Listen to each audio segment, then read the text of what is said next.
Welcome back to the news at 10. The human rights community in Bayelsa State has raised an alarm over the alleged excesses of armed uniformed men in Yenagoa and the violating of the fundamental human rights of citizens. The Civil Liberties Organization, International Federation of Women Lawyers and other human rights organizations in a joint press briefing condemned the recent upsurge of violence against civilians by security personnel. A student and a journalist with the State Broadcasting Corporation were allegedly assaulted by armed security men recently. Meanwhile, the Bayelsa State Police Command says investigations are ongoing on the cases. Seek elaborate collaboration with all security agents in the state to promote lasting peace and security. We call on all heads of security institutions in the state to take appropriate steps to ensure the reduction to the bare minimum of incidents of officers' misconduct and brutal assault of innocent law-abiding citizens. We also call on them to compensate all the victims of this assault in recent times that have been reported to their office. As law-abiding citizens, we will promote all legitimate and lawful effort to ensure the success of the operations of the security personnel, but we shall also not relent in bringing justice to officers who abuse the privilege accorded to them as security personnel. We have always warned our men to be civil to members of the public while conducting routine operations like stop and search and other operations. And members of the public should equally be patient when police are asking them questions or are trying to carry out their lawful duties. Lawmakers from the South and Southeast have opposed the Grazing Reserve Bill currently before the National Assembly. The lawmakers made their position known during a meeting in the Imo State House of Assembly in Owerri today under the aegis of the South-Southeast Joint Parliamentary Session. In attendance are speakers of all the houses of assembly in both regions, accompanied by the large number of lawmakers. On the issue of militancy in the Niger Delta region, the lawmakers urged the federal government to enter into a meaningful dialogue with critical individuals and groups in the area. They also urged a revisit of the amnesty program and speeding up of the passage of the Petroleum Industry Bill.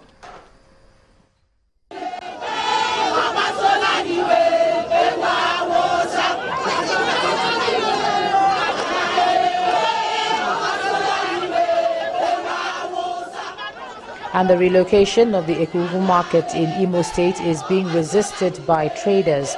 They say the new location is not suitable, and they've staged a protest in Owerri against the decision of the state government.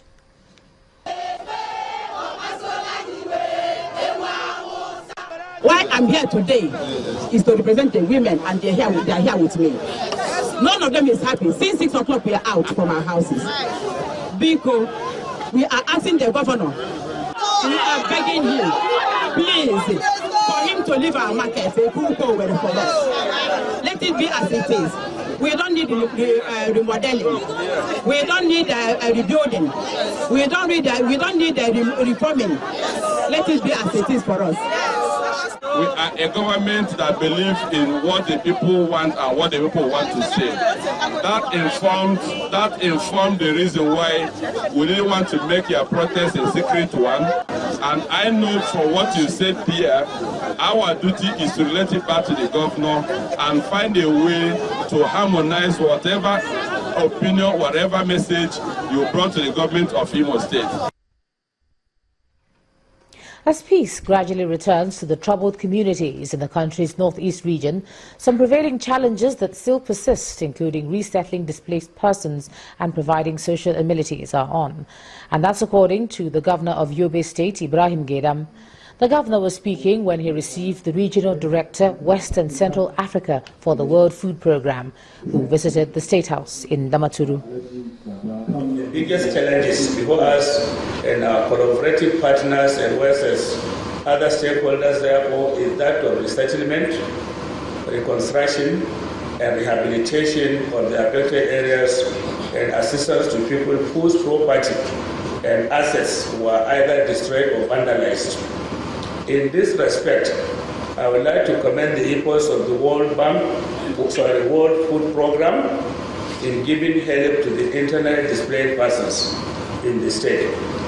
Under its cash and voucher aspect of its work, the program has provided direct cash assistance to IDPs in over 1,250 households in Guru and Geshwa, and has registered additional 1,500 households waiting to be provided with cash assistance.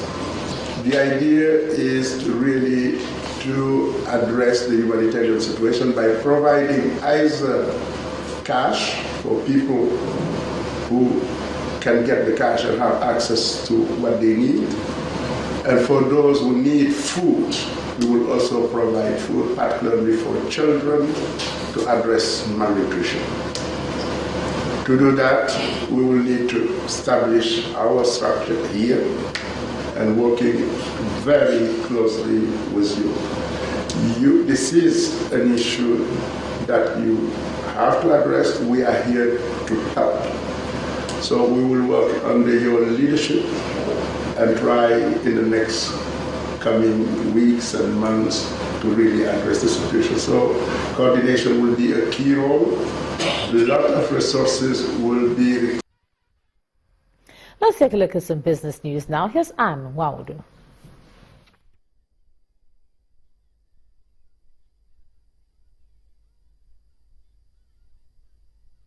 You first. First Bank.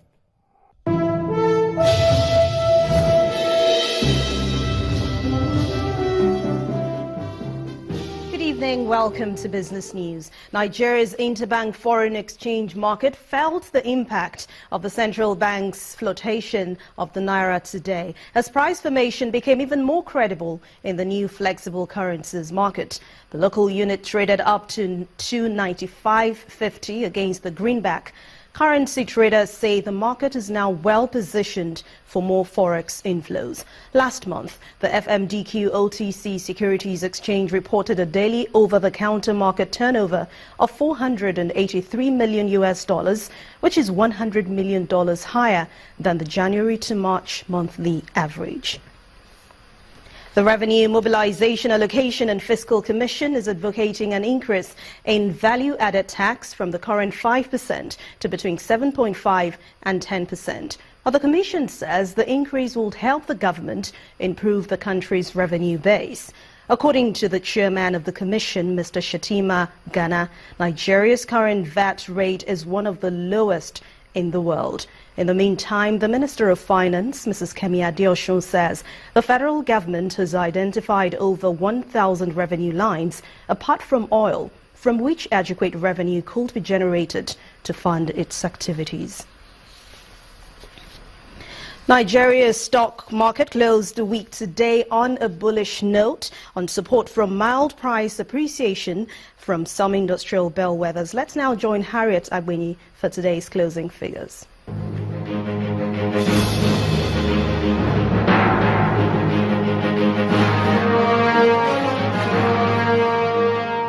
It was a full trading week as the Nigerian Stock Exchange shakes off the holiday mood. Today, some market bellwethers reversed Thursday's negative mood to push the key benchmark index up by 36 basis points to 28,805.45, with market capitalization at 9.89 trillion naira. In 4,078 deals, over 272.52 million shares exchanged hands valued at 1.69 billion naira at the end of the session. Skybank was the most actively traded with over 61.30 million units. United Capital and FBN Holdings were also actively traded today. Market breadth remained negative with 12 gainers led by Forte Oil up 10.24% versus 24 losers led by Vitafoam down 5.18% to 3 naira 48 kobo. Those are the day's trading figures. I'm Harriet Agbeni.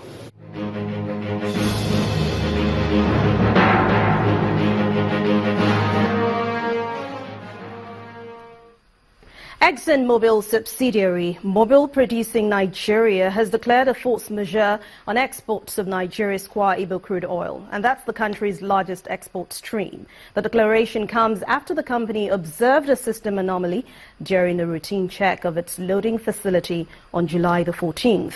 Nigeria has tried to maintain its crude oil production in the wake of frequent militant attacks on oil facilities and technical problems in May, which of course pushed production briefly to a 30-year low. Crude futures rose today owing to strong economic data from US and China, as well as a force majeure declared by Mobil Nigeria. Brent crude future rose by 18 cents to $47.55 a barrel, while US light sweet futures were up 0.59% to $45.95 a barrel.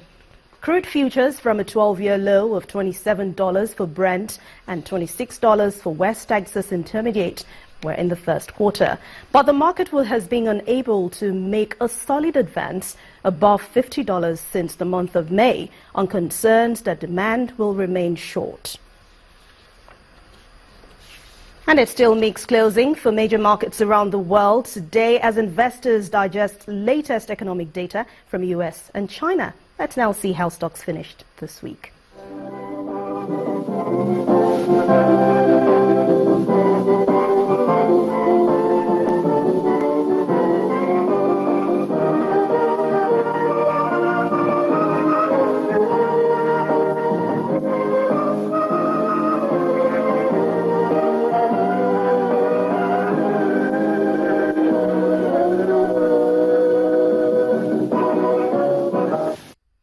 And with those figures, we end Business News tonight. Thanks for watching. Back to you, Joma.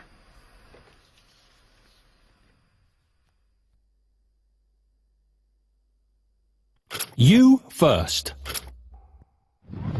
First Bank. Thanks a lot. And now Junior Achievement Nigeria, a non-governmental organization for girl-child development, has launched its 6th Leadership, Empowerment, Achievement and Development Camp program for girls. Public secondary school girls from across the country are expected at the camp in Lagos from July the 17th to the 23rd. At a press conference in Lagos, the management of the NGO says participants would be equipped with various life skills that would empower them to become high-achieving women leaders. To empower the next generation of leaders. Like my illustrious board member, Mr. Ladipo, said, we're about to have 3 dynamic women running the world, the president, the prime minister, and I'm looking at the UN and I'm just rooting for those women. So we have to just continue to just pay it forward and empower the women of tomorrow. We also want to create more well-rounded students, so that's why we have different programs that are centered around, leadership or centered around, entrepreneurship, helping the students expand their horizons outside of their, academic lives. So we're also reaching out to out-of-school youth, so students who are not in the school system, because they, both students who are in the school system and out make up the unemployed youth demographic in Nigeria, as we all know, and that's something that's a huge issue. Let's take a look at some health issues now. In an attempt to prevent avoidable deaths, Nigerians must always go for medical checkups to know their health status. And this was the message from nurses at the University of Benin Teaching Hospital while carrying out free medical services at Uselu Market in Benin City, the Edo State capital, to mark the 2016 Nurses Week. Destination of this rally of nurses from the University of Benin Teaching Hospital is Uselu Market in Benin City, the Edo State capital, where they are to render some free services to the traders as part of activities marking the 2016 Nurses Week. The group on arrival is received by the traders who are eager to be attended to. The organizers of the free medical services highlight the need for the program. We decided to bring it to the doorstep of our market women here. They hardly have time to come to the hospital because of their very, very busy schedule. And we are here today to come and, examine many of them, run tests on them, like checking their blood pressure, their blood glucose level, and some other things. Those of them we feel will require a further care will be referred to the hospital. It's first of its kind, it's a maiden edition precisely. And instead of giving it all to ourselves, we start to give out to the public. Many of our people are poor, they're impoverished. In the hospitals, people abandon their relations. They can't pay hospital bill, they cannot afford anything. Even if it's paracetamol for 3 days, let us add value to the life of the other person. The ordinary mother cannot afford it. Still ahead on the news at 10, federal government blocks inclusion of top officials in Nigeria's contingent to next month's Rio Olympics. Back beyond sports, do stay with us.